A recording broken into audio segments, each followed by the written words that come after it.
Chapter 1. A Star from a Shattered Land. A golden meteor streaked across the night sky, a fleeting scar of light that vanished as quickly as it appeared over the lands of Middle-earth. The men who happened to glimpse it paid it little mind, dismissing it as a common shooting star. The elves, ever romantic and artistic, whispered wishes upon its fading glow. In their mountain halls, the dwarves attempted to track its trajectory, dreaming of the rare sky metal they might find at its impact site. But one observer saw it for what it was. Far away, a wizard in grey robes held a pipe between his lips, his wise blue eyes fixed on the point where the light had disappeared. His ancient face was a mask of contemplation, and for a long while, he remained silent. "A star from a foreign sky falls," he murmured to the wind. "A tarnished grace shall rise." He took a slow pull from his pipe, the smoke curling into the darkness. "Is it friend, or foe?" With the question left hanging in the air, the grey wizard spurred his horse, galloping away in the opposite direction of the fallen star.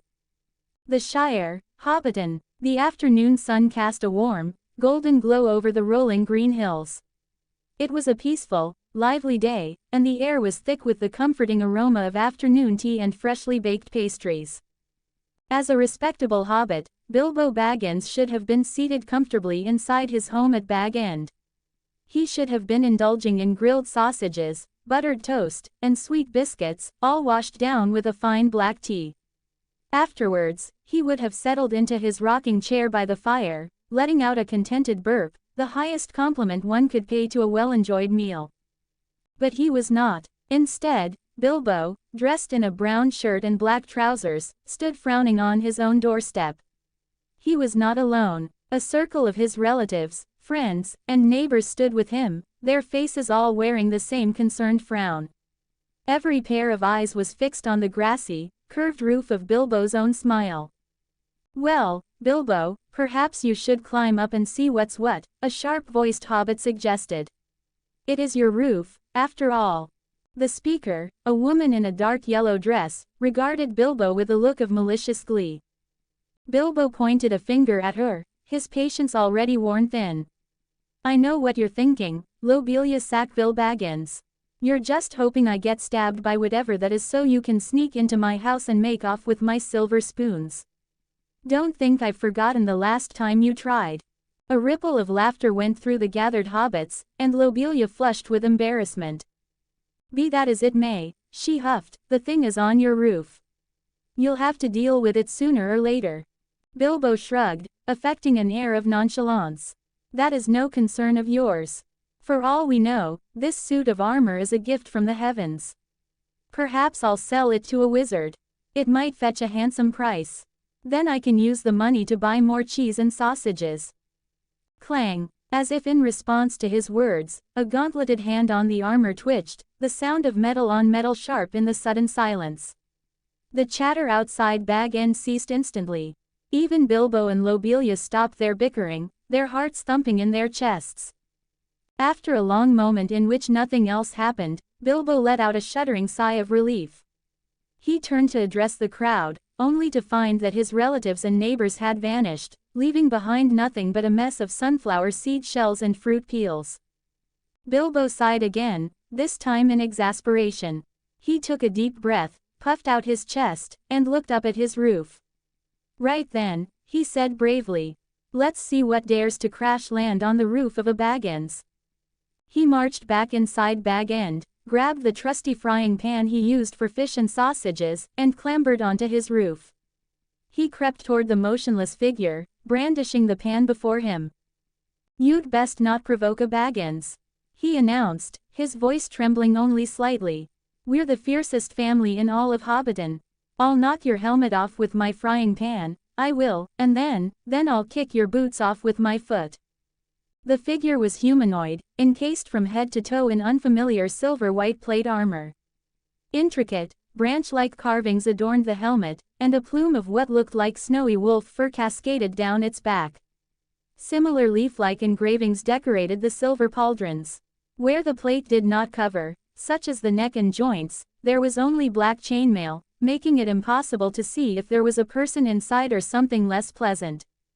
"Perhaps it's an elf," Bilbo wondered, marveling at the fine craftsmanship. The thought sent a thrill of fear and excitement through him. He had only ever read about elves in books. Closing his eyes, he gave the armor's chest a gentle tap with his frying pan, which still smelled faintly of sausage. There was no reaction. Bilbo blinked, a thoughtful expression on his face. Mustering his courage, he gripped the strange helmet and pulled with all his might. It came off with a soft hiss of air. Good heavens, Bilbo gasped. Staring back at him was the unconscious face of a young man. His features were handsome, framed by short, black hair. His lips, however, had a purplish tint, and his skin was unnervingly pale. He looked as though he were in desperate need of a warm bed, a roaring fire, and a bowl of hot soup. He had assumed the armor was empty, but it held a living, breathing person. Bilbo's first thought was, how did he survive a fall from that height? His second thought was, how am I going to get him off my roof and into the house? Leaving the stranger where he lay never crossed his mind. At his core, Bilbo was a kind soul. The master of Bag End glanced from the unconscious man to the soft earth below and had an idea. As he struggled to drag the armored man, who was nearly twice his size, toward the edge of the roof, he mumbled, "Well, you fell all the way from the sky. I don't suppose this little drop will do any more harm, will it?" After muttering this reassurance, he carefully placed the heavy helmet back on the stranger's head, patting it twice to ensure it was secure. 3, 2, 1, heave. With a final, mighty shove, the armored man tumbled off the roof and landed with a heavy thud directly in front of the round, green door. Bilbo peered over the edge. "Well, look at that," he said, wiping his brow. "Lucky for you, you won't get any more mud on you." The Tarnished awoke to a gentle orange light, the peaceful chirping of insects, and the faint, herbal scent of a poultice. A low, wooden ceiling hung just above him, lit by a simple black chandelier. He was covered by a clean, white blanket, but it only reached his chest. His silver wolf-plumed armor had been removed and placed neatly on a small cabinet at the foot of the bed, leaving him in only his black underclothes. His legs, he discovered, were propped up on a velvet-padded chair. The bed he was lying in was much too short for him. Clink, clank. From another room came the distinct sound of a knife on a cutting board, accompanied by the savory aroma of cured meat. Someone was slicing sausage. He tried to sit up, but a fresh wave of agony shot through his body, as if every bone had been shattered. With a grunt of effort, he managed to swing himself into a sitting position on the tiny bed. Where am I? Was I saved by demihumans? No, demihumans don't live in places this clean and tidy. And they certainly wouldn't put an unconscious stranger in a bed. They would have treated him as an unexpected feast. Just then, a figure emerged from the other room carrying a wooden tray. He was a small man, barely reaching the Tarnished's waist, with a kind, smiling face. He wore a tidy brown waistcoat over a white shirt and simple trousers. But the Tarnished's gaze fell to the man's feet. They were large, bare, and covered in thick, brown hair, not the feet of a man. So it is a demihuman. A well-dressed one, but I've never seen a demihuman with the face of a man. As the Tarnished wrestled with his confusion, the small man's face broke into a wide, happy grin. "Oh, my friend, you're finally awake. Do you know you've been sleeping in my bed for 2 whole days? If your chest hadn't still been moving, I'd have thought you were done for." The Tarnished managed an apologetic expression. "My apologies, kind stranger. May I ask where I am? Is this Lindell, on the Altus Plateau? Or a town in Liurnia of the Lakes?" Bilbo's eyes widened. He glanced around his cozy smile, particularly at the round window to his right, as if to confirm he was still in Hobbiton. "No," he said slowly. "I've never heard of those places.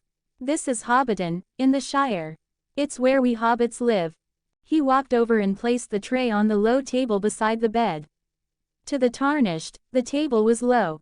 To Bilbo, it was just right. "I've made dinner," Bilbo said, presenting a plate.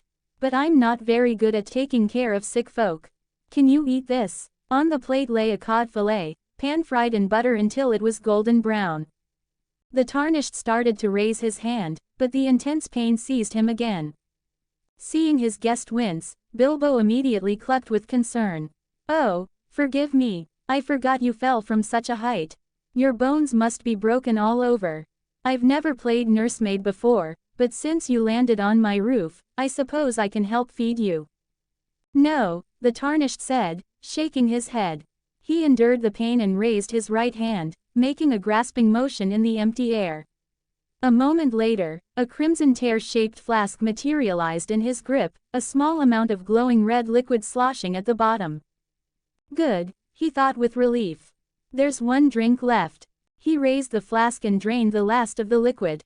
A familiar warmth instantly flooded his body, and the agonizing pain from his injuries vanished as if it had never been there. Color returned to his pale face, and the weariness faded from his dark eyes. He stood up from the bed. Thwack! Ow! His head collided squarely with the chandelier hanging from the ceiling.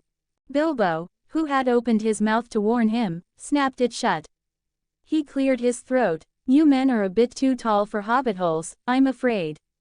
Please, sit down." "Oh, where are my manners? I haven't introduced myself. My name is Bilbo Baggins. And you are?" Bilbo then pointed curiously at the flask still in the man's hand. "How did you do that? Is that one of a wizard's potions? Are you a wizard, like Gandalf the Grey, who comes here to set off fireworks for the new year?" The Tarnished was taken aback by the hobbit's rapid-fire questions. He'd never met anyone so talkative.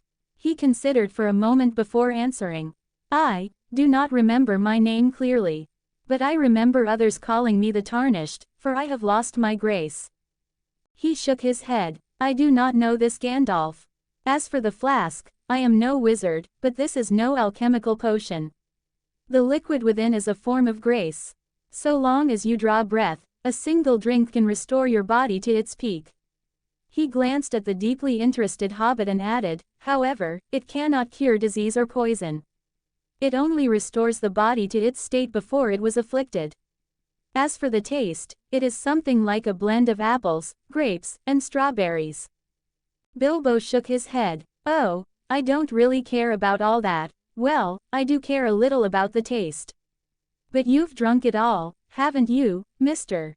Tarnished? Why don't you enjoy some of my cellar's finest wine while I prepare a proper dinner to celebrate your waking? Please wait here." Before the Tarnished could reply, the hobbit scurried away on his big, hairy feet, disappearing into the other rooms of his cozy home. Is this kind person a bit too hospitable? The Tarnished wondered. He did not know that hobbits were a very hospitable, kind, and peaceful people. End of chapter. Check out my Patreon for +20 extra chapters on all my fanfics. www.patreon.com/MeowthTL closing square bracket. +300 power stones equals +1 bonus chapter. +500 power stones equals +1 extra chapter. Thank you for your support. 2 comments 0 vote. Chapter 2. Whispers of a Fallen Star. The moon climbed high above Bag End, its silvery light spilling through the round windows and painting the cozy smile in shades of silver and shadow. Dinner was long finished. Bilbo, insisting that his guest was far too tall to navigate the cramped confines of a hobbit kitchen, had bustled off to wash the dishes himself. When he returned, he was munching thoughtfully on a crisp apple. The man who had fallen from the sky, the Tarnished, sat quietly in the firelight. He had accepted the name Bilbo had given him, a slightly mangled but well-intentioned version of his title. Tarns, the hobbit had called him, and since the sound was close enough, he saw no reason to correct him. "So, Mr. Tarns," Bilbo began, his voice full of genuine curiosity, "you say you come from a place called the Lands Between. I must confess, I've never heard of it. I've hardly left the Shire, you see. But sometimes I wonder if I should leave my warm bed and see the world beyond Hobbiton." He took a bite of his apple and looked at the stranger with wide, inquisitive eyes. "What do you think? Should I go out and explore?" Tarns considered the question, his silence stretching long enough that Bilbo nearly spoke again. "I cannot give you a simple answer, Bilbo," he said at last, his voice a low rumble. The world beyond is filled with beauty, but it is also fraught with peril. A beautiful memory is something to be cherished for a lifetime, yet a dangerous trial will make you appreciate your home all the more. His gaze softened as he looked around the hobbit's hole. From your kind words and sincere hospitality, I can see you live in a place of incredible peace. I envy you, Bilbo. Truly, I wish my own home was as tranquil as yours. Bilbo was surprised by the raw envy in the man's voice, the deep and sorrowful weight in his dark eyes. He swallowed the jest that had been on his lips. Your home will be peaceful again one day, Tarns, he said gently. Tarns offered a faint, sad smile but said nothing more. Sensing the shift in mood, Bilbo quickly cleared his throat. Could you tell me more of your adventures, Mr. Tarns? I'm sure a traveler like you has seen many wondrous things. Tarns had no reason to refuse. He leaned back, his eyes distant as he fell into memory. Of course. But where to begin? Ah, yes. His voice took on a storyteller's cadence. Oh, wayfaring Tarnished, ye who have drifted from the fogs of the lands between. As Tarns spoke, Bilbo was utterly captivated. He listened, breathless, to tales of the howling gales that whipped through Stormvale Castle, and he worried for the Tarnished as he faced the monstrous cruelty of Godric the Grafted. He pictured the grand, sweeping waters of Liurnia of the lakes and sighed at the tragic love between Queen Renala of the Full Moon and her Carrion consort and the lonely vigil of their daughter, the lunar princess Rani. Tarns's words painted a vivid tapestry, a world unfurling before Bilbo's very eyes. He spoke of the scarlet rot that bloomed across the Caelid wilds, a testament to the devastating duel between the Titan Starscourge Radon and the peerless Malenia, Blade of Miquella. He recounted the dark conspiracies of Smaug, the Lord of Blood, and the doomed ambition of Rykard, the Lord of Blasphemy, who offered himself to the god-devouring serpent in the fiery heart of Mt. Gelmir. It was a saga richer and more terrifying than anything Bilbo had ever read in a book. A sudden, powerful urge surged through him. He wanted to see these places. He wanted to witness the subterranean splendor of the eternal cities, explore the timeless, crumbling city of the ancient dragons, and even venture into the land of shadow, a place lost to history. Most of all, Bilbo yearned to see the tree Tarn spoke of so often, the Erd Tree. A colossal, world-spanning tree that reached for the heavens, as dazzling as the sun and as brilliant as the stars, the very source of life and prosperity for his homeland. Time slipped away. The moon reached its zenith, its light pouring into Bag End as if it, too, were listening to the tale. And so, the Elden Ring was mended, and the lands between welcomed a new Elden Lord. That is the story of my home as I know it, Bilbo. As he finished, Tarns thought he heard a faint sigh on the wind, a sound that held praise, melancholy, and a deep, cosmic sympathy. Bilbo, however, was still lost in the world of the story, his eyes glazed over. It took a gentle pat on the shoulder from Tarns to bring him back to his smile. My word, Bilbo breathed, blinking his weary eyes. He looked at Tarns with newfound awe. Your adventures are beyond anything I could have imagined. If you wouldn't mind, could I write these stories down? To pass on to my descendants? Tarns nodded. Of course, Bilbo, I would be honored. If you find any details unclear, I can help you fill them in. A contented smile spread across Bilbo's face. He glanced out the window and realized how late it had become. A great yawn escaped him. Goodness, look at the time. Let's stop here for tonight. You keep this bed, Mr.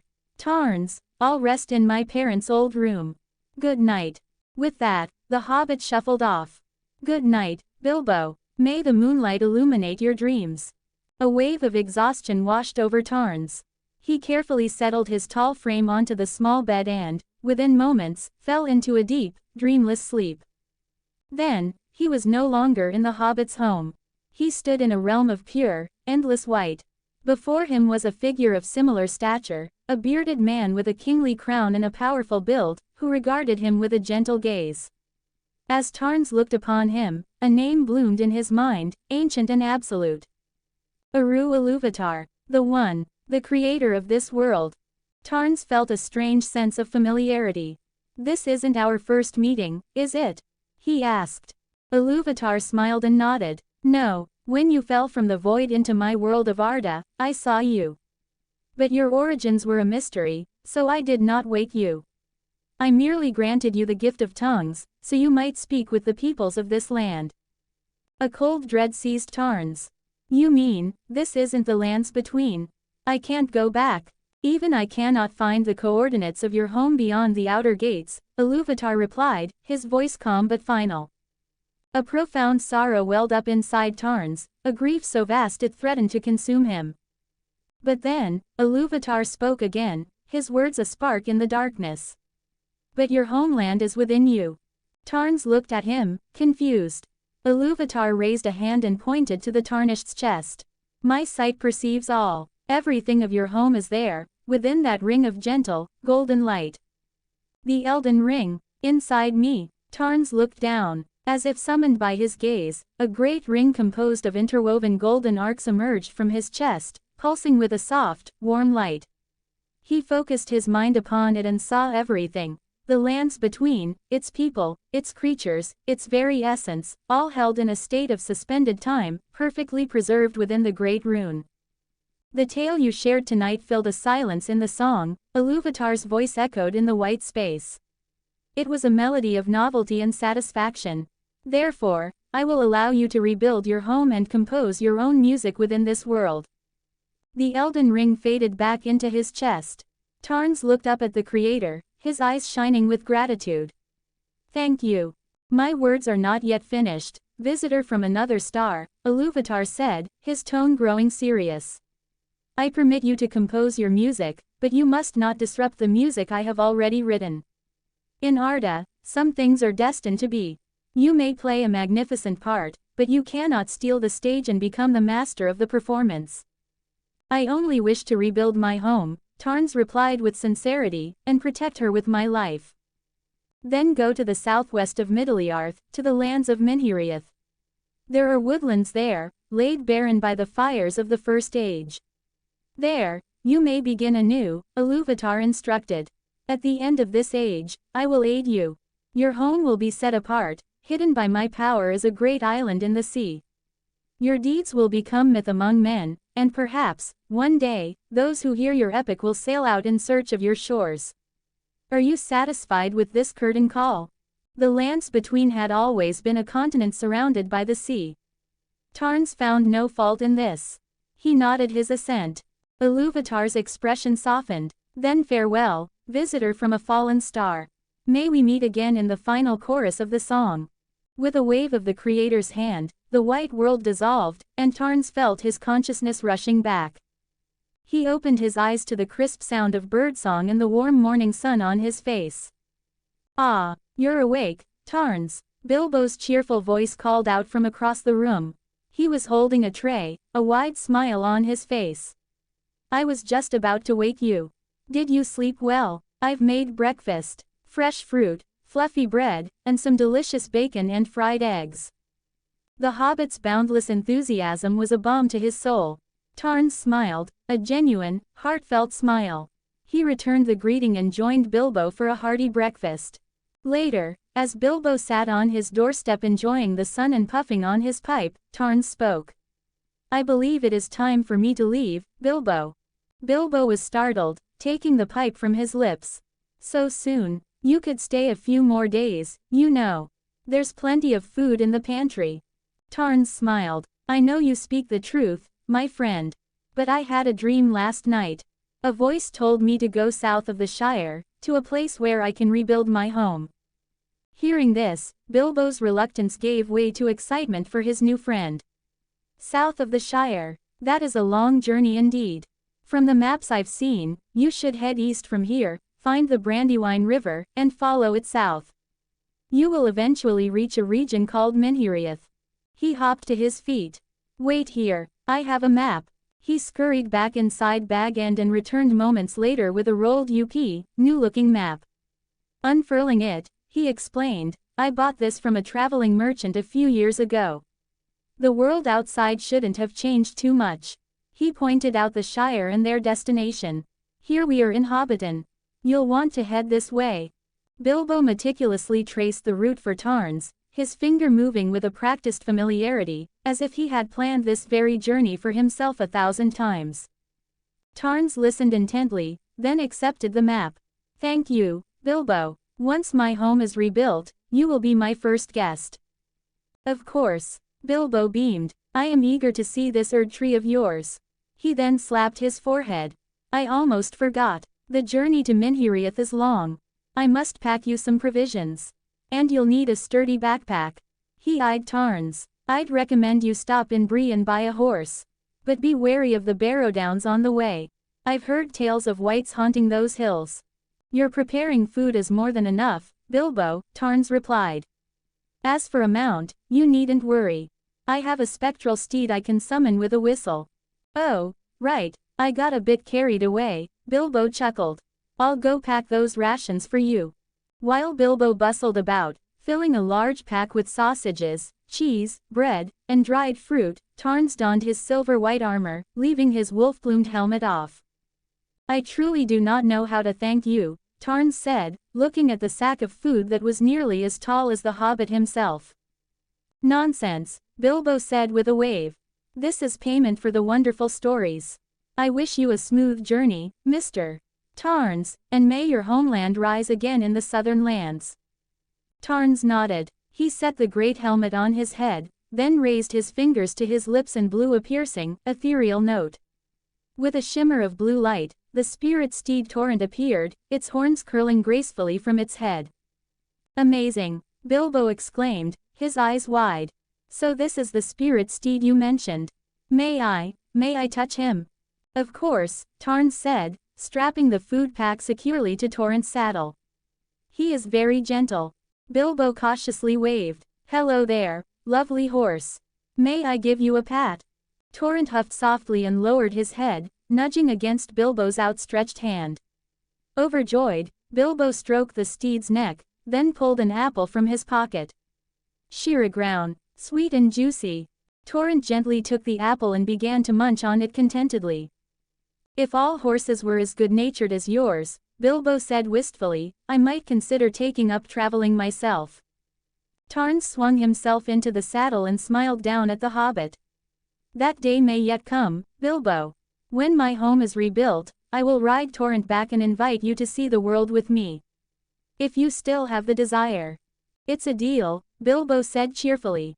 "I will wait for your invitation." Before leaving, Tarns paused. "You saved me, gave me shelter, and fed me. I cannot leave without returning the favor." He reached out, and as if from thin air, a pendant inlaid with 4 red amber stones and a brass dagger with an intricate leaf pattern on its blade appeared in his hand. He dismounted, knelt, and offered them to Bilbo. "This is a red amber medallion. Wearing it will grant you greater vitality. And this is a brass dagger, a weapon once carried by the royalty of my homeland. Should you ever find yourself in dire need, bring this dagger to my lands, and my people will aid you.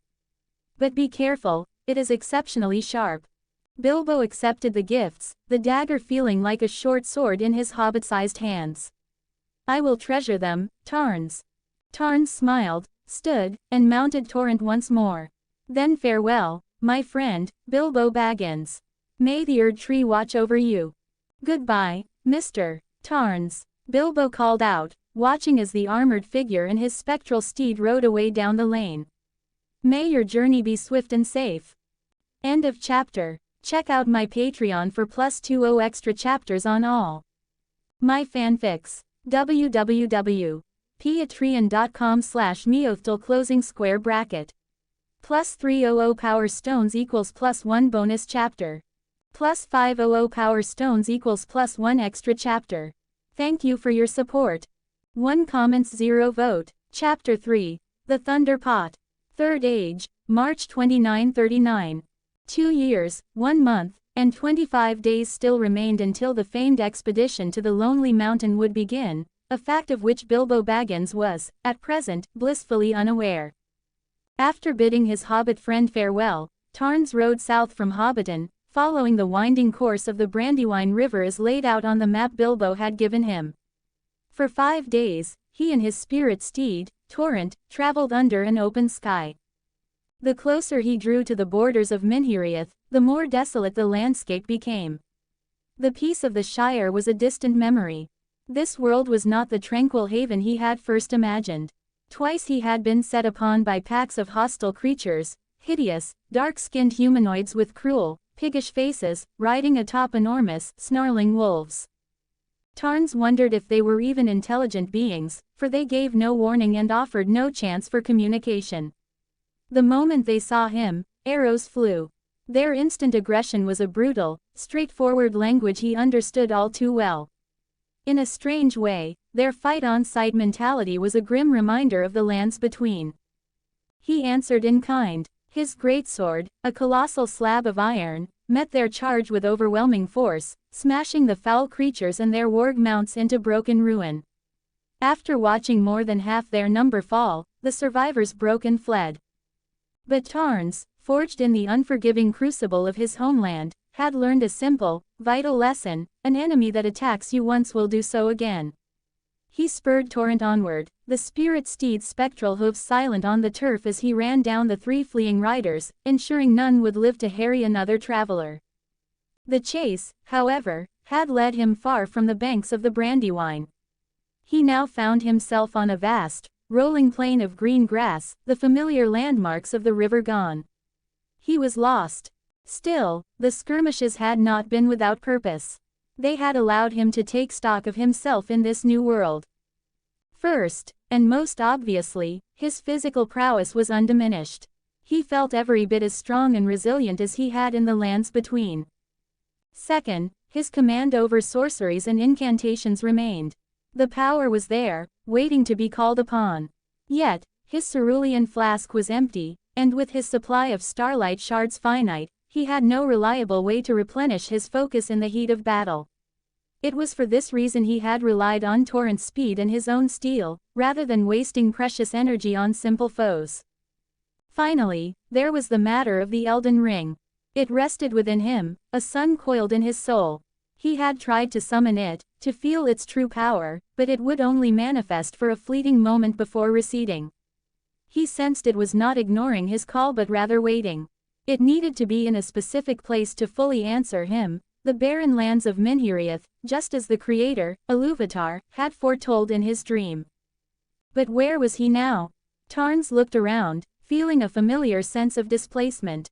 Besides the scattered remains of his enemies, there was only the boundless sky and a lush grassland dotted with earthen mounds, grey rocks, and a few sparse, ancient trees. The terrain undulated in gentle waves, a sea of green without the treacherous swamps he so despised. Torrent, being a spirit, could likely traverse a mire, but the clinging mud would have been an unwelcome nuisance for them both. Clip-clop, clip-clop, Torrent's hooves beat a steady rhythm as Tarns studied the map again, searching for any recognizable feature. The sun climbed to its zenith. Seeing a small grove of trees ahead, he guided Torrent toward its shade, planning to rest and eat before pressing on. As they drew near, the sounds of battle reached him, the clang of steel, the guttural shouts of the creatures he'd just fought, and the low snarls of wargs. But mingled with the din was another sound, a different language. At first, the words were a chaotic jumble, but as Tarns focused, Iluvatar's gift took hold. The alien sounds sharpened into meaning. He dismounted, dismissing Torrent back into the whistle from which he was summoned. The dense grove was no place for a greatsword, its wide arcs would be hampered by the trees.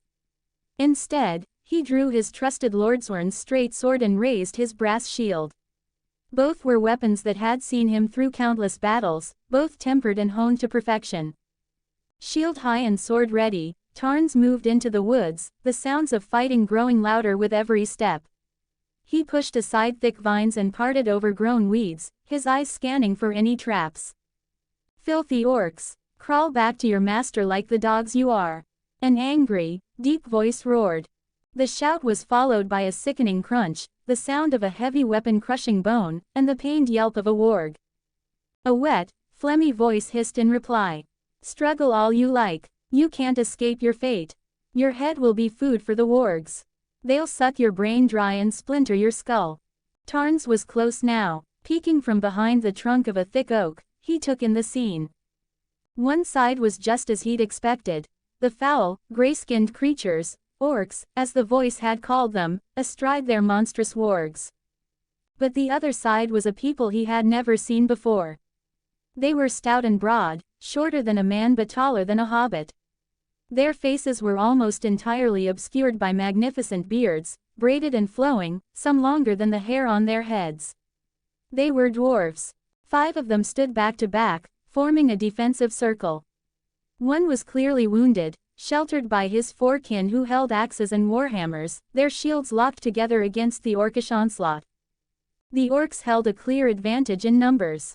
Tarns counted at least 8 of their corpses littering the ground, but there were still 11 orcs and 7 wargs circling the desperate dwarves. The situation was grim. The orcs were fighting with a cunning brutality. Learning from their losses, they no longer charged blindly into the dwarves, deadly axes. Under the direction of a hulking leader, they had split their forces. One group kept their distance, loosing arrows from crude shortbows to harass and distract. The other group, a mix of orcs and wargs, relentlessly pressed the attack, forcing the dwarves to defend against both blade and arrow. The tactic was brutally effective. As Tarns watched, 2 dwarves failed to block incoming arrows and were immediately cut down by opportunistic orcs. No. One of the 2 remaining warriors, a dwarf of powerful build whose movements were a blur of deadly grace, let out a roar of fury. His eyes were bloodshot, his teeth bared in a snarl of hatred. He met the next charge head-on, his war axe scything through the air. 2 orcs and a warg fell before him, neatly beheaded or cleaved in 2 at the waist. Tarns knew he could wait no longer. If he didn't act now, the dwarves would be slaughtered. But he would not be reckless. He was alone, on unfamiliar ground, and outnumbered. Charging in would be foolish, a mistake he had paid for dearly in the past. He needed an advantage. He reached into the pocket of reality where he kept his stores and wrapped his fingers around the cool, rough surface of 2 ceramic jars. As he drew them forth, sparks of lightning crackled across their surfaces. Lightning pots. Tarns weighed them in his hands, his eyes fixed on the pack of orc archers. It was time to even the odds. End of chapter. Check out my Patreon for +20 extra chapters on all my fanfics. www.patreon.com/MeowthTL closing square bracket. +300 power stones equals +1 bonus chapter. +500 power stones equals +1 extra chapter. Thank you for your support. 2 comments 0 vote. Chapter 4. Thorin Oakenshield. The orcs were not as swift as their warg mounts, and the wargs themselves only registered the thud of the ceramic jars landing a few feet away. They had never encountered such a weapon. The concept of an explosion was utterly alien to them. The lead orc, perched on its mount's back, spared the objects a dismissive glance. The warg beneath him even seemed to mock the thrower's poor aim, not bothering to move. It was a fatal mistake.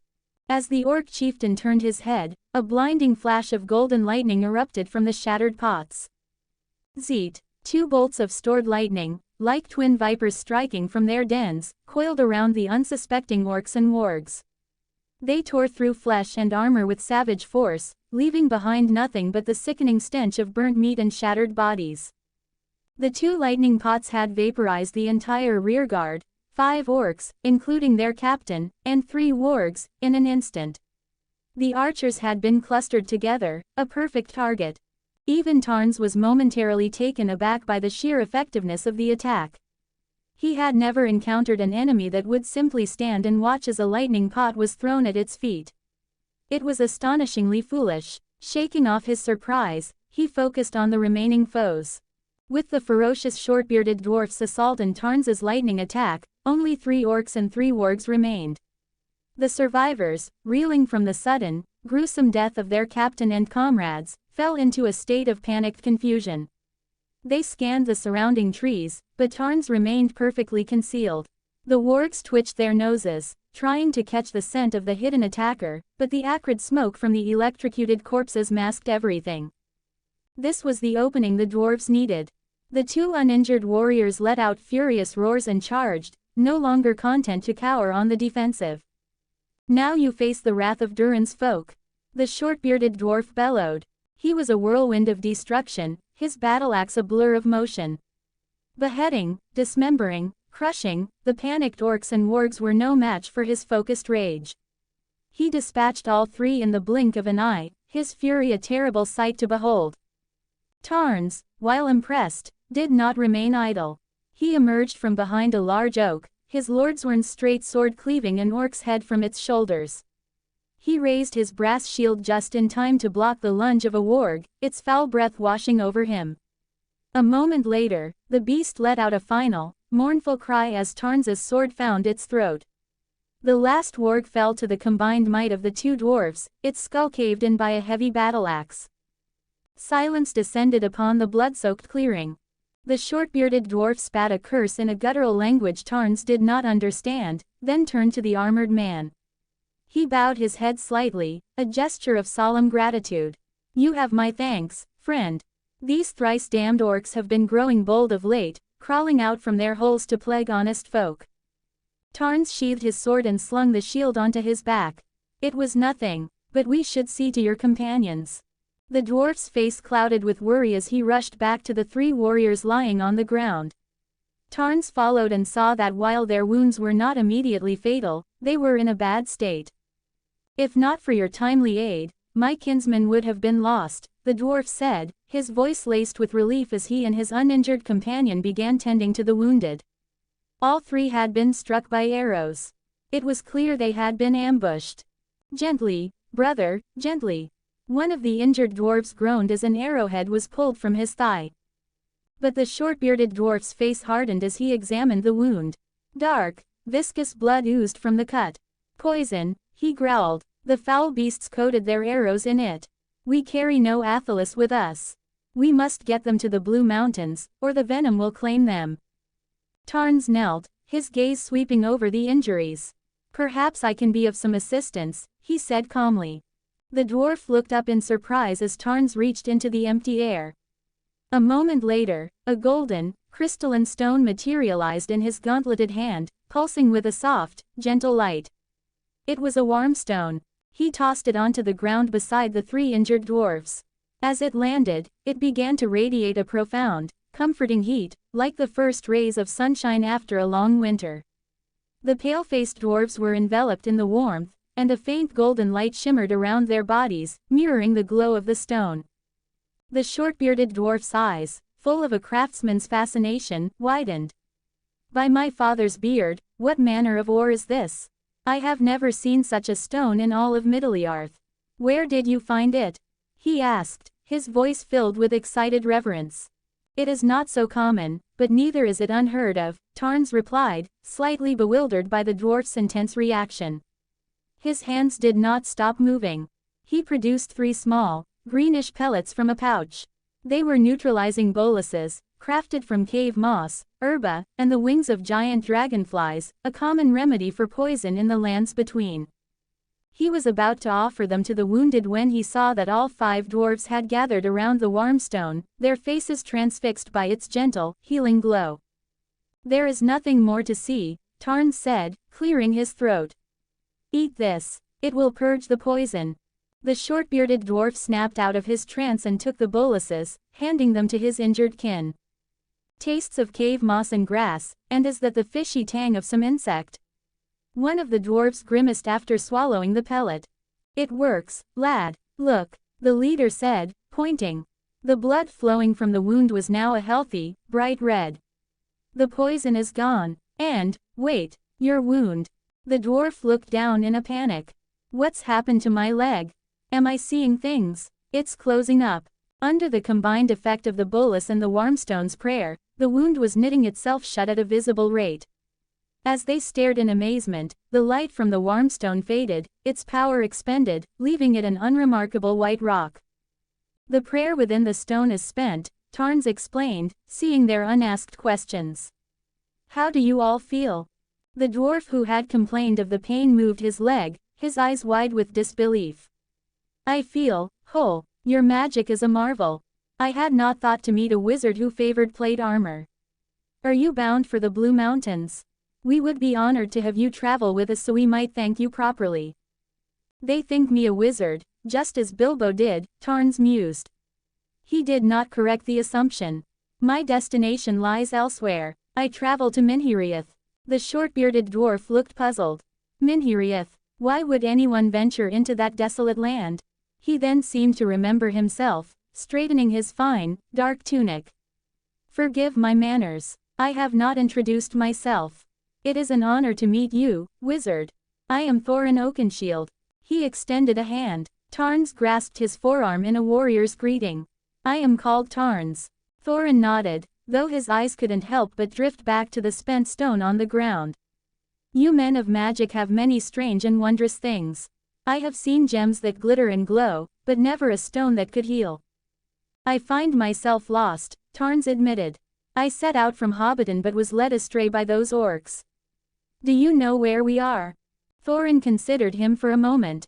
If you seek Minheriath, you are far off course. This is the borderland of the Blue Mountains. You must travel east, cross the Brandywine River, and then you will find the forests of Minheriath. Another dwarf stepped forward, his expression grave.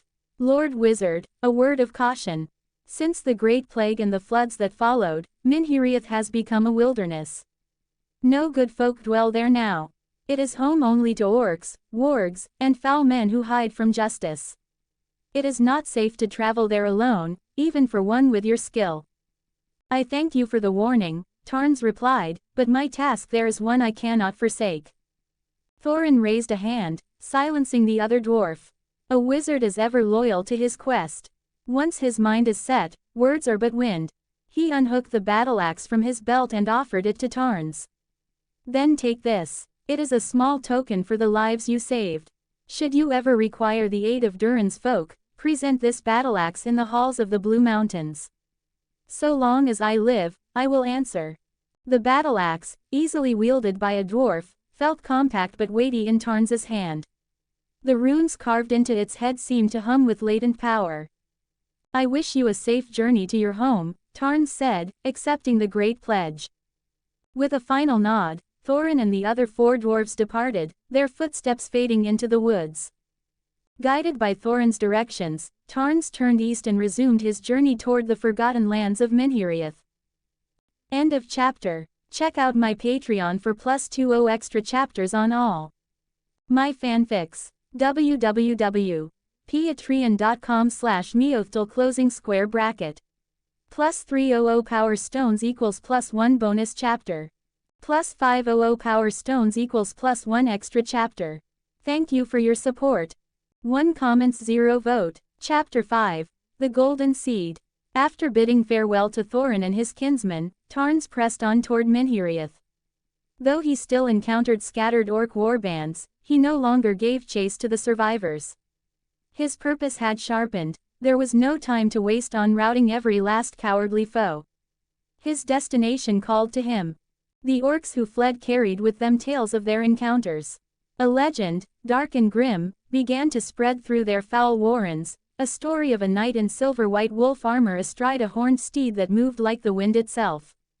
They whispered of a colossal greatsword that cleaved orc and warg alike and of a terrifying power that could unleash lightning from the heavens. Had Tarns known of the terror his name now inspired, he might have found it grimly amusing. It was they who attacked on sight, only to flee and paint him as the monster. But such matters were beneath his notice. The whispers eventually reached the ears of men, filtered through captured orcs and passed along merchant caravans. But the stories were dismissed as exaggerated tales of another brave Dundane ranger patrolling the Wilderlands. For now, the legend of the wolf-armored knight remained a shadow, a rumor on the fringes of the civilized world. All of this was of no consequence to Tarns. After another half a month of travel, he finally crossed the Brandywine River and set foot upon the soil of Minheriath. The moment he did, a profound resonance echoed within him. The Elden Ring, dormant for so long, pulsed with a sudden, vibrant energy. This was the land foretold in his dream. This was where he would rebuild his home. Torrent let out a soft, knowing snort, sensing his master's quiet elation. Tarns reached out and stroked the spirit steed's neck, reining in his own surging joy. "Easy, old friend," he murmured. "This is the land, but not yet the place. We must find the heart of it." For 2 more days, He rode into the heart of the desolate land, a sea of green rolling over the forgotten scars of a previous age. He finally drew Thorin to a halt before a vast stretch of stone ruins. A magnificent city had once stood here, but now its collapsed towers and crumbling walls were choked with dark green ivy. From the deep shadows within, the low growl of a wild beast echoed. He guided Thorin on a wide circuit of the ancient city, a journey that took the better part of the afternoon. To the east, a tributary of the Brandywine offered a source of fresh water. The terrain was mostly flat, ideal for building. Faint traces of old roads, now little more than depressions in the earth, radiated outwards, promising that paths of commerce and travel could one day be restored. This will do, Tarn said to himself, his decision made. He patted Thorin's neck and rode into the ruins. He expected to find orcs lurking in the shadows or bandits holed up in the skeletal remains of the buildings. Instead, the only life that stirred was a pack of wild wolves.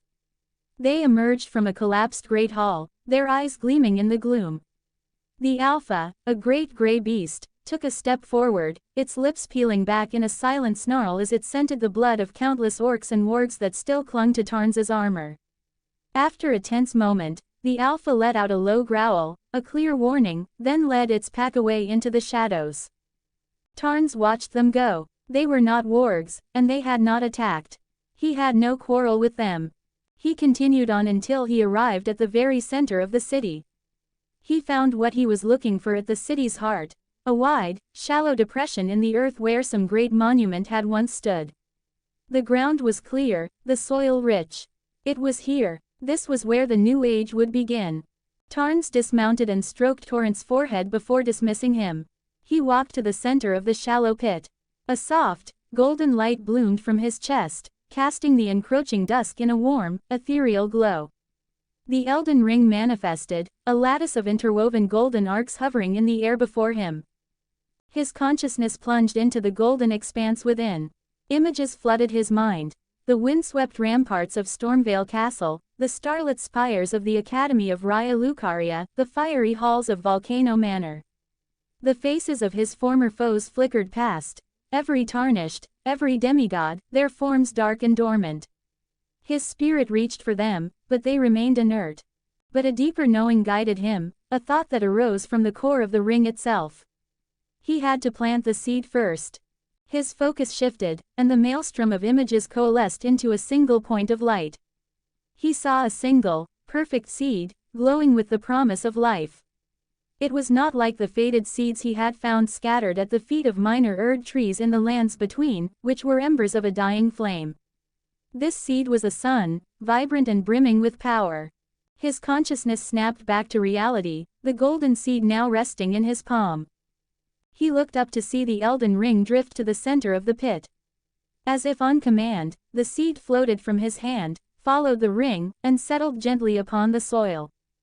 The moment it touched the earth, the golden seed lost its physical form, sinking into the ground like a drop of liquid gold. It took root instantly, drawing power from the very soil of this new world. A sprout of pure gold broke through the earth. It trembled slightly, turning toward Tarns as if in joyful greeting. The Elden Ring, glowing with a matching brilliance, drifted over the sapling and merged with it, sinking into the young plant and vanishing from sight. Infused with its power, the golden sapling grew at a visible rate, its form thickening and strengthening until it took on the shape of a small tree. It stopped growing when it reached about Tarns's knee. A quiet understanding settled over him. He had planted the seed of the Erd tree. His quest was not over, it had just begun. Now, he had to nurture it, to protect it, and to help it grow. Upon this tiny, golden sapling rested all his hopes for the future, and the future of the lands between. End of chapter. Check out my Patreon for +20 extra chapters on all my fanfics. www.patreon.com/MeowthTL closing square bracket. +300 power stones equals +1 bonus chapter. +500 power stones equals +1 extra chapter. Thank you for your support. 1 comments 0 vote. Chapter 6. Gandalf the Grey. Tarns stood sentinel over the knee-high sapling, a faint golden light pulsing from its delicate leaves, casting his shadow long across the ruins. The Erd tree was planted, but a new, formidable challenge had taken root in his mind. How was he to nurture it? The great Erd tree of his homeland had been ancient and eternal, a colossal monument that existed long before his own time. It had no need for a gardener. He doubted even Queen Marika the Eternal herself would know how to answer such a question. He removed his wolf-plumed helmet, allowing the cool night air to wash over him. The last sliver of sunset vanished, and the moon ascended, bathing the broken stones and sleeping weeds in its stark, silver light. He took a deep breath, the scent of damp earth and wild things filling his lungs, and sat cross-legged by the shallow pit. His eyes remained fixed on the golden sapling as his thoughts began to drift. He dredged up every memory he could find, every fragment of lore from crumbling ruins, and every inscription on the stone tablets in Marika's own bedchamber. The Erd tree in the lands between had an elden beast, a living vessel of the greater will's power. This sapling did not, but he was not the greater will, he could not simply conjure such a creature from nothing. Besides, the Elden Ring itself, the very thing the beast guarded, now rested within the sapling. Perhaps, he mused, I should simply treat it as any other plant. Should I water it? The thought seemed absurdly simple, yet it was the only one that came to mind. As he pondered this, a new sound cut through the silence of the ruins, the crisp, steady tread of a horse. A single rider, his instincts told him. Moving at a measured pace. Not weighed down by heavy gear. In the darkness, the only source of light was his sapling. The rider's destination was obvious. A familiar wariness settled over him. One should not seek out malice, but one must always be prepared for it. With a practiced motion, Tarns reached into the space between worlds. His hand closed around a staff inlaid with deep purple glintstone, the meteorite staff he had pulled from the ruins of the Caelid wildlands. His other hand grasped the hilt of his Godslayer's greatsword. The sapling was vulnerable, and he would permit no threat to approach it. If this newcomer harbored any ill intent, Tarns would not be sparing with his power. Given enough time to prepare, he could unleash a cataclysm upon this place. The sound of hoofs drew closer. Tarns rose, placing himself between the sapling and the approaching figure. The moonlight was bright, and soon he could make out the rider's form, a tall, lean figure in a pointed hat and loose gray robes. In one hand he held the reins, and in the other, a wooden staff.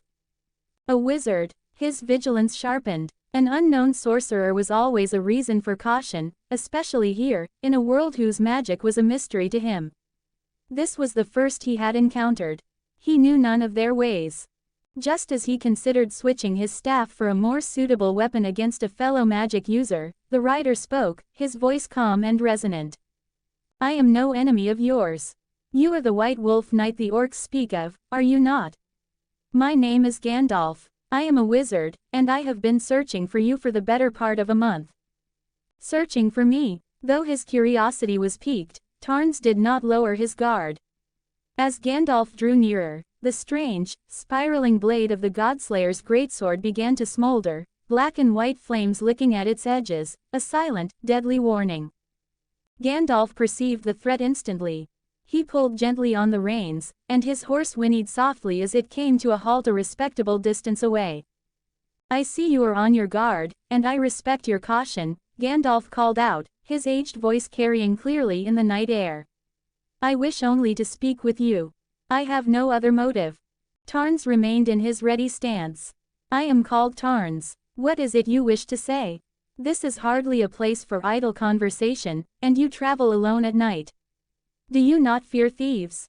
A smile touched Gandalf's lips, visible even in the moonlight. If a wizard were to be frightened by common thieves, I would hardly have spent a month tracking a fallen star. I began in Hobbiton, in the Shire. You know a hobbit there, I believe. Mr. Bilbo Baggins. At the mention of Bilbo's name, Tarns's posture eased almost imperceptibly. Bilbo, you know him. Of course, Gandalf chuckled. I am familiar with all the hobbits of that town. I often provide the fireworks for their festivals. But Bilbo is a special case. He is not like the others, so content to remain at home. He has a spark of adventure in him. It was he who told me your name. The golden meteor I saw fall a month ago, it was you, was it not, Mr. Tarns? The details were too specific to be a lie. Only someone who truly knew Bilbo would understand the hobbit's inner conflict, his deep yearning for adventure warring with his love for the comforts of home. Tarns's wariness began to recede. I will tentatively believe you, wizard, Tarns said. But I am sorry, I still cannot allow you to approach. You have come at a most inconvenient time. Had it been daylight, or even an hour or two earlier, I would have been glad to speak with you. Very well, Gandalf nodded, his wise blue eyes glancing past Tarns to the golden glow behind him. I came only to talk, and this distance serves well enough for that. Though it is a pity we lack a warm fire, good wine, and some fragrant cheese. Consider that my apology, Tarns replied. I will make amends for it later. If you are not in a hurry, you may return, let me see, in 3 days. I will welcome you with my full attention then, wizard. He needed 3 days. 3 days to figure out how to nurture the sapling, to make it strong enough that it could not be so easily destroyed. Gandalf seemed to read the unspoken urgency in his voice. As you wish. At noon, 3 days from now, I will return. Until then, I shall wait here, if you do not mind. Tarns shrugged. As long as you do not approach before the appointed time, I do not care what you do. So long as you are not setting traps under my very nose. With that, the tension broke. Tarns allowed the black flame on his greatsword to die, sheathing the weapon, though he kept the meteorite staff in his hand. Gandalf, true to his word, dismounted. He cleared a space on a slab of broken stone and sat down, taking out a long-stemmed pipe. After cleaning it with a few puffs of air, he filled the bowl with tobacco. Then, he raised his right hand, and from the ring on his index finger, a tiny flame bloomed, lighting the pipe weed.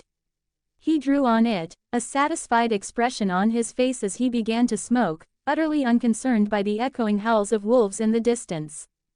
This wizard has a steady heart, Tarns thought. Impressed by his patience, Tarns reached into the pack of provisions Bilbo had given him and found a wheel of cheese and a thick, meaty sausage.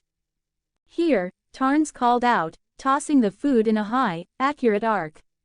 A late-night snack. I imagine you have a way to warm them. Gandalf calmly set down his staff and caught the items without even taking the pipe from his lips. He inspected them with a joyful expression. Cheese and sausage from the Shire, he said loudly. A fine meal indeed. It seems I will not go hungry tonight. My thanks. With the wizard settled, Tarns turned his thoughts back to the sapling. He remembered how the Erd tree in his own world bestowed blessings, golden runes, upon the people of the land.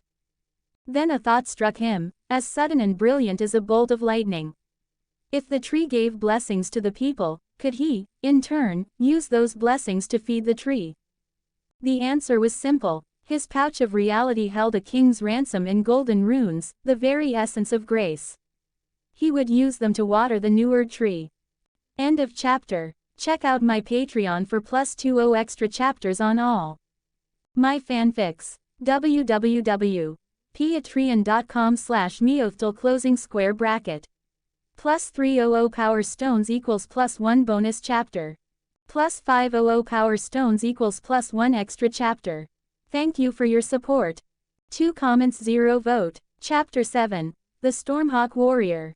The golden runes were the lingering grace of the Erd tree, a form of energy that wove together the very fabric of life and soul.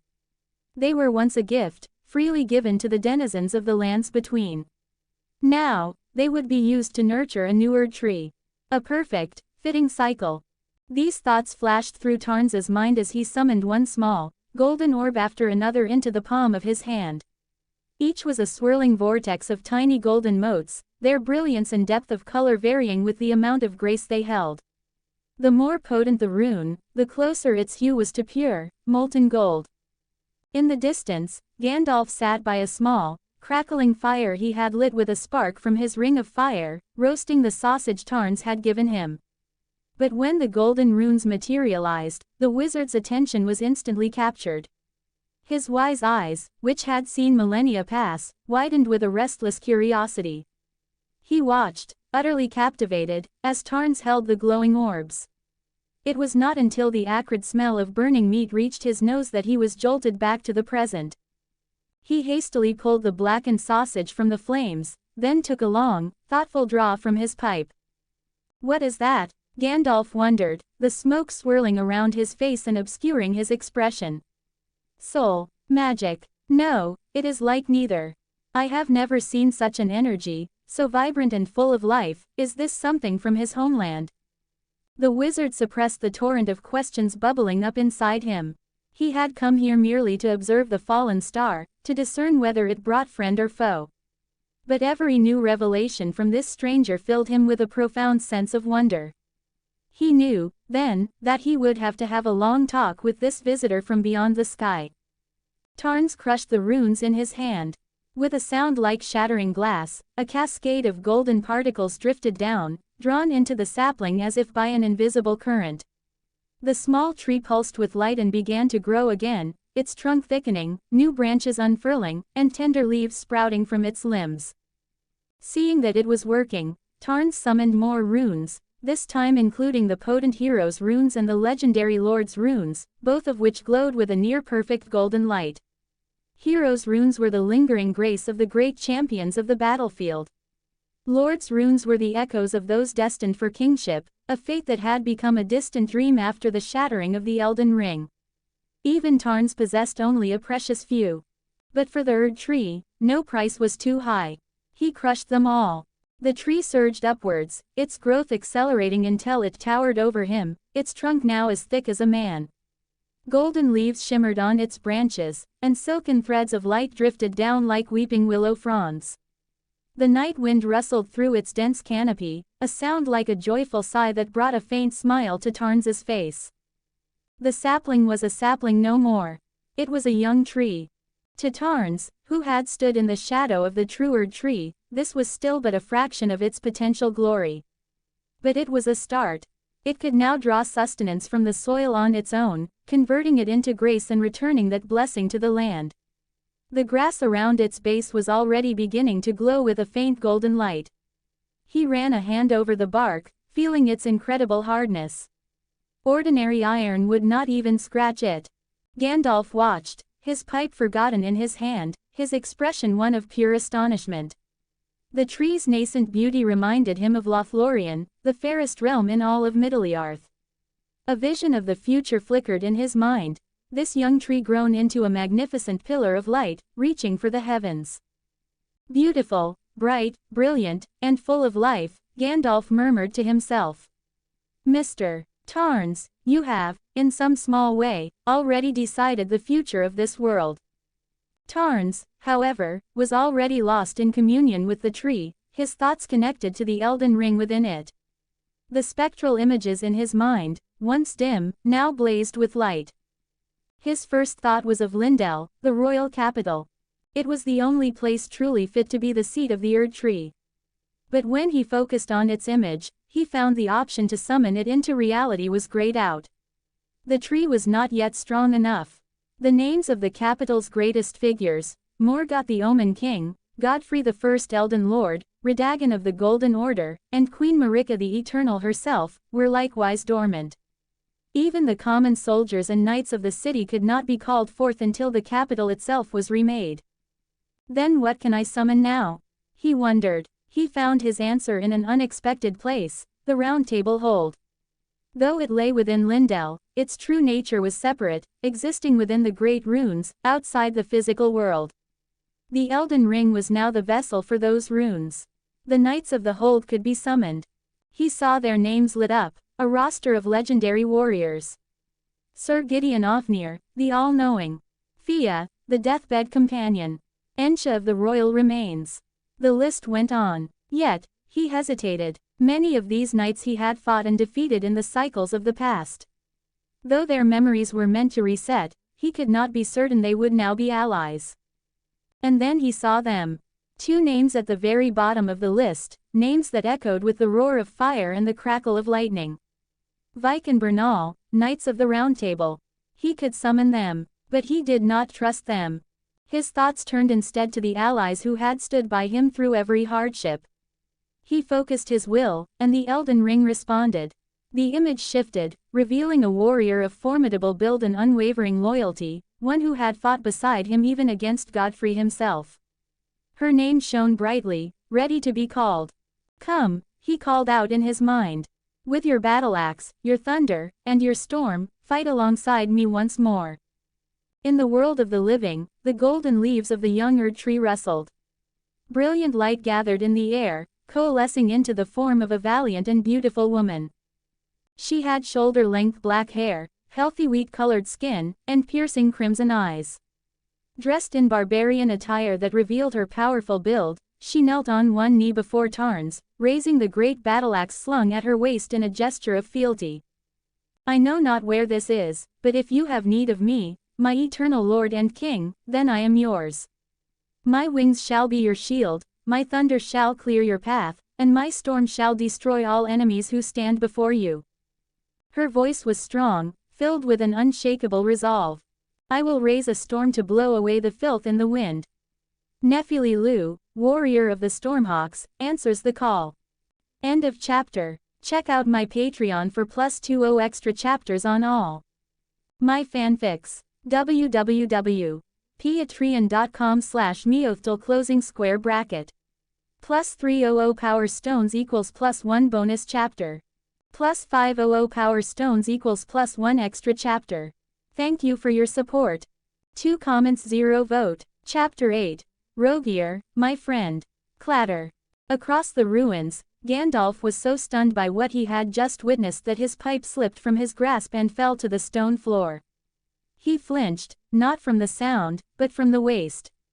The pipe had been full of the finest longbottom leaf. The wizard's carefully maintained composure had shattered. Moments ago, he had been a detached observer, a scholar studying a celestial phenomenon. Now, Tarns had performed what looked like a creation from nothing, conjuring a living, breathing warrior from motes of golden light. Gandalf's mind raced. This was no illusion, no necromantic puppet. He could feel the vibrant soul burning within the woman and see the keen intelligence in her eyes.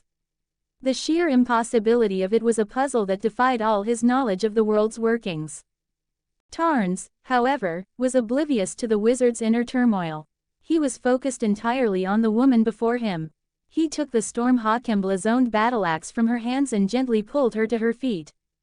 "Nephili," he said, his voice softer than Gandalf had yet heard it. "I am glad to fight alongside you again. But tell me, what do you remember? Do you recall everything?" He had to know. If she remembered the cycles, it meant any others he summoned would as well. A wry, weary smile touched Nephili Lu's lips. She raised a hand to her temple. "If you mean our first meeting in Stormvale Castle, your help with the truth of my adoptive father, and our final stand together against Godfrey, the first Elden Lord, then yes.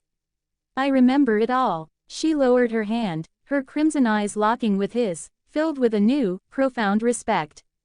"It seems I have 8 lifetimes of such memories now." Her gaze was unwavering. "And with that knowledge, my admiration for you has only deepened, my lord. If I had been in your place, I think I would have gone mad by the 4th cycle, no, the 3rd.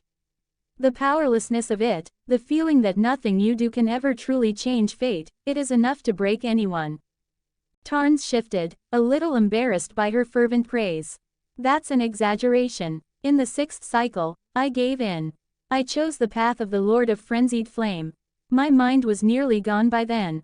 But Nephili shook her head, her conviction absolute. "The memories tell me otherwise. In the 7th and 8th cycles, you chose to seal that flame away. You sought the rune of perfect order with Goldmask. You would not have done that if you did not love the lands between with all your heart." "No," Tarns thought, a familiar ache tightening in his chest. "It was not the land I loved, but a girl who chose to sacrifice herself for it. Because of her, I came to love that shattered world." He pushed the memory away. He was terrified to even look for her name on the list of summonable souls. What if it wasn't there? What if her soul was truly gone forever? He forced a small smile. "In any case, we have left that world behind. Let us allow those memories to rest. Nephili nodded in understanding. Her gaze lifted to the young, glowing Erd tree behind him. Is this it? The Erd tree? It is, so much smaller than I remember. I only just planted it, Tarns explained, standing beside her. I summoned you because I need help. I need warriors to guard it as it grows. And you are not the last. Nephili asked no more questions. She simply took her axe back from him, her grip firm and sure, and moved to stand guard. A pity my Stormhawk did not come with me, she said, a hint of her old fire in her voice. He would have made an excellent scout. I have not forgotten him, Tarns promised with a smile. As Nephili began to patrol the perimeter, her sharp eyes immediately caught the flicker of a distant fire and the silhouette of the old man sitting beside it. She frowned, turning back to Tarns. My lord, is that old man a friend? A friend of a friend, Tarns replied. He can be trusted, for now. I gave him my word we would speak when I was finished. I understand. Nephili turned back, her gaze meeting Gandalf's across the moonlit ruins. She offered the wizard a slight, formal nod, a warrior's greeting, acknowledging his presence without lowering her guard. Gandalf, still wrestling with 1,000 questions, returned the nod. Tarns closed his eyes, focusing once more on the power of the Elden Ring. He knew the Round Table Hold knights could be summoned, but Nephili's intact memories confirmed his fears. He was glad he had not rashly called upon them. If they remembered being slain by his hand, it would not be a pleasant reunion. Vike and Bernal, in particular, would be formidable and resentful enemies. He needed an ally, not a rival. His thoughts turned to a different kind of strength, not of raw power, but of gentle kindness and steadfast loyalty. He remembered the first friendly face he had seen in the lands between, the one who had offered him aid without asking for anything in return. Rogier, he called out in his mind. The gentle sorcerer who died seeking the truth of the Black Knife plot. Golden light gathered once more. The particles swirled, coalescing into the familiar, slender figure of a man in a deep blue, pointed hat. He lifted the brim, revealing clear blue eyes and a warm, witty smile. I feel as if I have woken from an eternal slumber, Rogier said, his voice as calm and pleasant as Tarns remembered. He glanced at the formidable warrior standing nearby. And it seems I am not the first to answer the call. He then gave Nephili a polite, charming bow. An honor to meet you, child of the storm. A wave of relief washed over Tarns, so powerful it almost staggered him. Hearing his old friend's voice again was like a balm to his weary soul. He reached into his pack and drew out a finely crafted rapier, its hilt inlaid with a brilliant oval ruby. He offered it to the sorcerer. It's best you have this back, Tarns said. It never felt right in my hands. Rogier took the rapier with a practiced grace, giving it an expert twirl. My, he said with a smile. It feels much sharper than I remember. Tarns allowed himself a small, proud smirk. The weapon art was invaluable. I had Hugh reinforce it a few times. Rogier could feel the perfect balance, the near limitless potential locked within the steel. He let the matter drop and extended his other hand to Tarns, his expression turning serious. I am back. Tarns took a deep breath, his gauntlet closing around his friend's hand in a firm, powerful grip. Welcome back. As their hands clasped, Tarns felt a final message from the Elden Ring. Its power was spent. He could summon no one else for now. But it was enough. With Nephili's unyielding strength and Rogier's gentle wisdom by his side, he was no longer alone. He had friends. He had allies. And for the first time since falling to this world, he had enough confidence and patience to wait for the Erd tree to grow. End of chapter. Check out my Patreon for +20 extra chapters on all my fanfics. www.patreon.com/MeowthTL closing square bracket. +300 power stones equals +1 bonus chapter. +500 power stones equals +1 extra chapter. Thank you for your support. 2 comments 0 vote. Chapter 9. A Wizard's Warning. The night was cool and clear, but the golden glow of the young Erd tree bathed the ruins in a light brighter than the moon. Tarns, Nephili, and Rogier worked in its brilliance, clearing away the stubborn weeds and tangled ivy from the stone structures. The buildings were ancient and abandoned but largely intact. With some effort, they could be made habitable again. "If you don't mind, I can lend a hand," a calm voice called out. Gandalf had approached, seeing their work. "I have no desire to sleep on the cold ground tonight myself. A warm house to shelter from the wind would be most welcome." He glanced up at the cloudless, star-strewn sky and added with a wry smile, "Though it does not look as if it will rain. The offer is appreciated, but it is not my way to put an old man to physical labor," Tarns replied, his voice carrying in the quiet night. "We will clear a room for you. You need only rest." Gandalf let out a puff of smoke from his pipe. "An old man," he chuckled, rising nimbly to his feet. "A normal old man would not be riding alone through Minhireth at night, Mr. Tarns. And this is simple work. With a wizard's help, the task becomes much more efficient." He emphasized the word, wizard, then raised his oaken staff and pointed its tip at a nearby stone house shrouded in thick vines.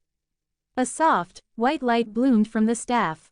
As if alive, the vines recoiled from the walls, slithering away into the darkness. The weeds choking the foundation retreated, burrowing back into the soil. Rogier watched, his eyes wide with professional curiosity. "Remarkably practical glintstone sorcery," he murmured. "And quite different from the casting methods of the lands between." In mere moments, the house was cleared, its strong stone bones revealed in the golden light. Gandalf gathered the firewood he had brought and ducked inside. Soon, the warm, flickering light of a hearth fire danced in the windows. He emerged and gestured to them. "Come, the house is large enough for all of us, and I find I have a great deal I wish to discuss with you." Tarns glanced at his companions. "You two go," Nephili said, her crimson eyes already scanning the perimeter. "I will stand watch and guard the tree. Besides, I am not one for long talks." Rogier smiled faintly. "Communication is a simple art. With time, I could teach you a few techniques." Nephili shook her head, her hand resting on the pommel of her axe. "No, thank you. I trust my axe more than my words. My foster father tried to teach me such things. He gave up. I find killing my enemies is more direct."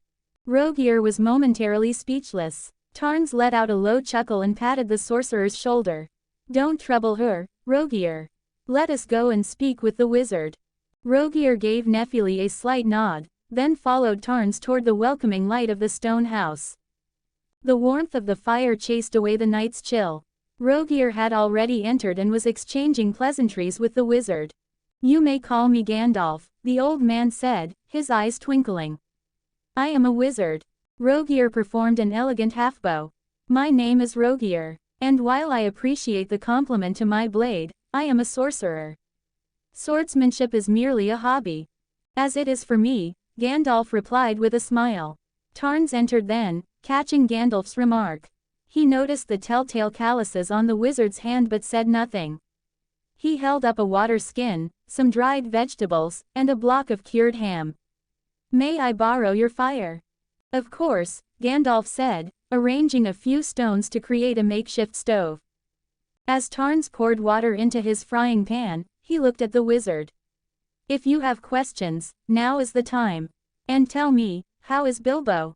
Still hiding in Bag End, writing his book?" Gandalf's brow twitched. "You need not keep testing me, Mr. Tarns. You know I bear you no ill will. As for Bilbo, he has the desire to write, but he has not yet put pen to paper. The world is not found in books or on maps. It is outside the window. How can a man write a satisfying story if he has never seen the world with his own eyes?"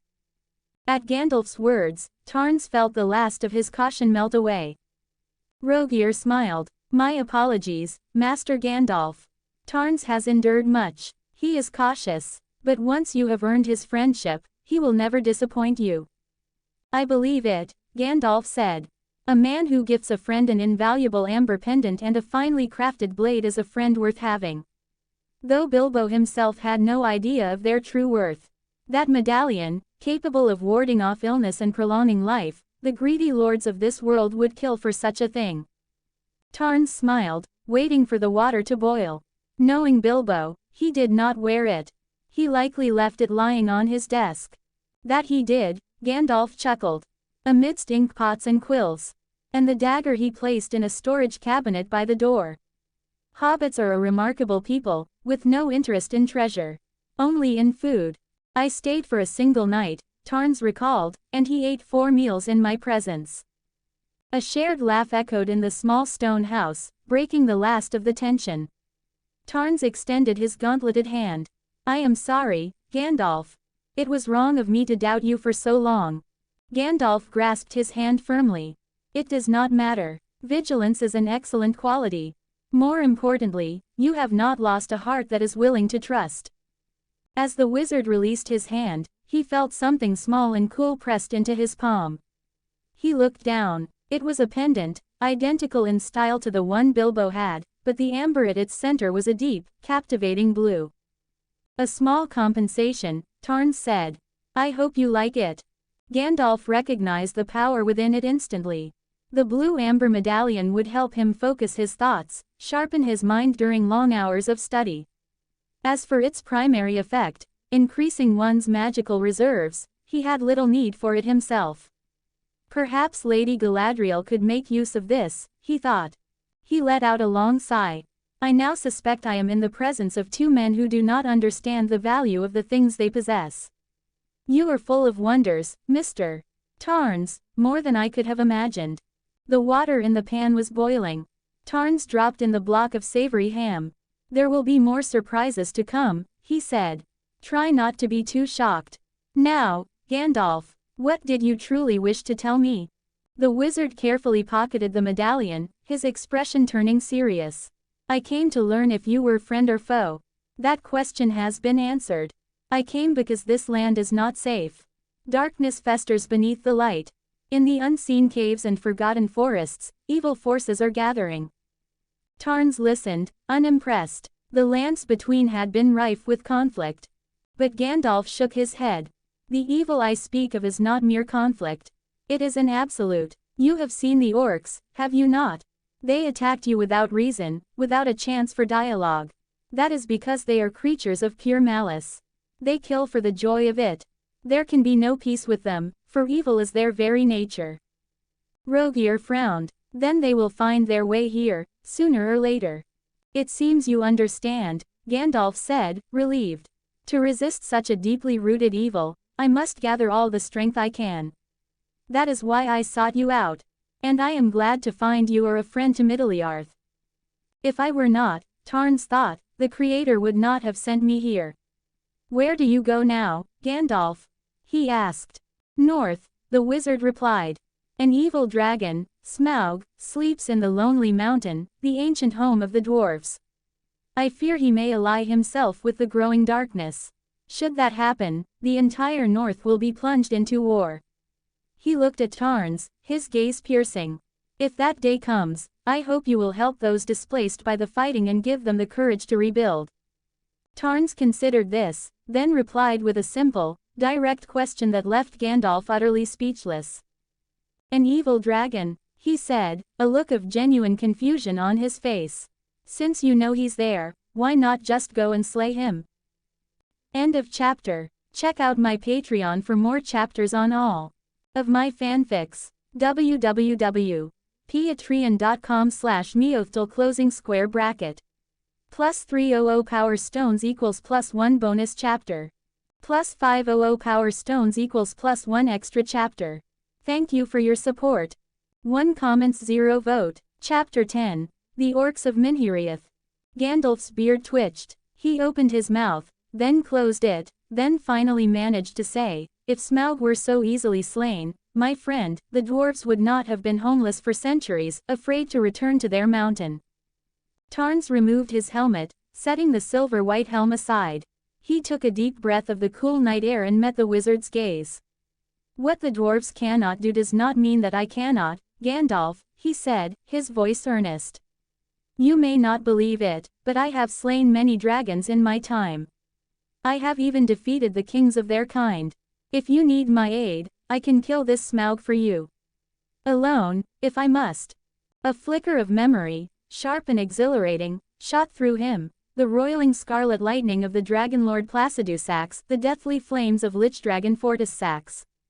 The memory of those battles sent a thrill of excitement through him, a feeling he had not known since leaving his own world. Gandalf took a slow puff from his pipe. Perhaps you do possess such power, Mr.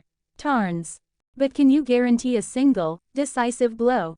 If not, a wounded and enraged Smaug will unleash his fury upon the men of Laketown, who live in the shadow of the mountain. He leaned forward, his voice low and serious. And I do not know what the dragons of your homeland were like, but Smaug is nearly 150 meters from snout to tail. His scales are like steel, and his fire can incinerate a man in an instant. Tarns listened, his expression sober. He did not dismiss the warning. He knew better than to grow arrogant. Even the most common dragon in the lands between demanded one's full attention. A moment of carelessness meant being burned to ash or crushed between stone-like fangs. He had survived not just through strength, but through a healthy respect for his enemies. To underestimate a foe was the first and most fatal mistake, a lesson he had learned in blood. Seeing Tarns fall silent, Gandalf assumed his point had been made. But when Tarns spoke again, the wizard was once more taken by surprise. 150 meters, Tarns repeated, his voice calm. Larger, indeed, than most foes I have faced. But size alone will not make me afraid. I give you my word, Gandalf. When you need me, I will do everything in my power to kill it. Gandalf glanced at Rogier, who had been listening quietly. The wizard's eyes seemed to ask, is he always this resolute? Rogier smiled faintly, sensing the unspoken question. His courage is not recklessness, Master Gandalf. He feels fear, as any sane man would when facing a superior foe. But he masters it. He fights, and falls, and rises to fight again, until he is the one left standing. Gandalf chuckled, a low, rumbling sound. It seems I still have much to learn about you, Mr. Tarns. I will accept your offer. When the time is right, I will seek your aid. But that time is not now. I have not yet finished my work in the north. Besides, he added, his gaze sweeping over the ruins, you and your friends have your own fortress to build, do you not? Tarns understood. The young Erd tree needed protection. He could not leave. He turned back to the simmering stew, adding a handful of dried vegetables. You were right, Gandalf. I know your courage now, Gandalf said. When I return, I am certain this place will be much changed. Tarns smiled. I promise you, it will be. I believe you, the wizard said, his tone shifting. And now, when might we enjoy that magnificent soup? The hobbits have spoiled me with their cooking, and a bowl of hot stew shared with new friends is the perfect ward against the chill of this wilderness. Tarns was about to answer when Nephili's urgent footsteps approached. She knocked sharply on the stone wall of the house. There is an unclean stench on the wind, she warned, her eyes fixed on the darkness beyond the Erd tree's light. Something wicked approaches. The easy warmth of the room vanished. Tarns sighed, looking regretfully at the nearly finished stew before kicking over the stones of their makeshift stove, extinguishing the fire. He and Rogier exchanged a look. In perfect sync, they rose, drew their weapons, and moved outside. Can you tell where they are coming from? Tarns asked, pulling his helmet back on. Nephili raised her battle axe, its steel gleaming in the moonlight. She pointed the tip east, then north. There, she said, and there. The wind from those directions carries the foulness. Rogier, his rapier in one hand and his staff in the other, asked, could it be a wild beast? Gandalf, who had followed them out, shook his head. No animal would willingly approach such a bright light in the dead of night.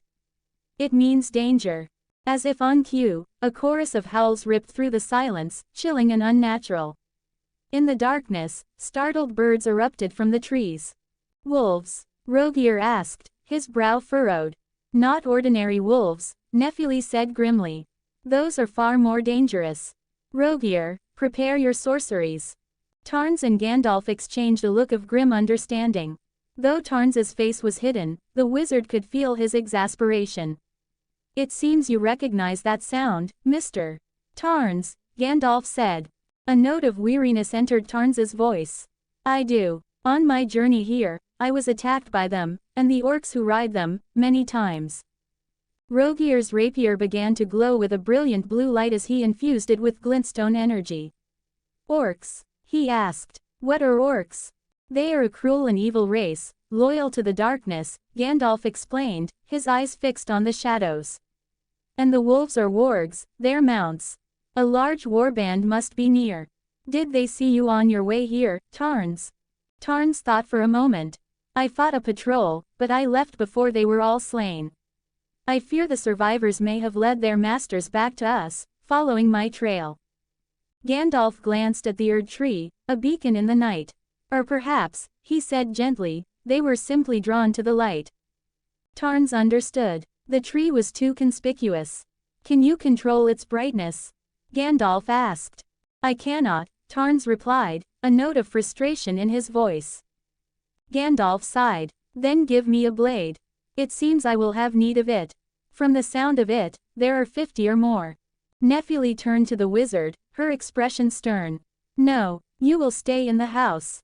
I will not have an old man fighting at my side. I will protect you.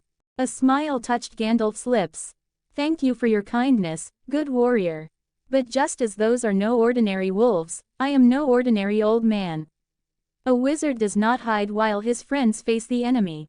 Before Nephili could argue, Tarns produced a one-handed sword from his pack, its blade slender and golden, and handed it to the wizard.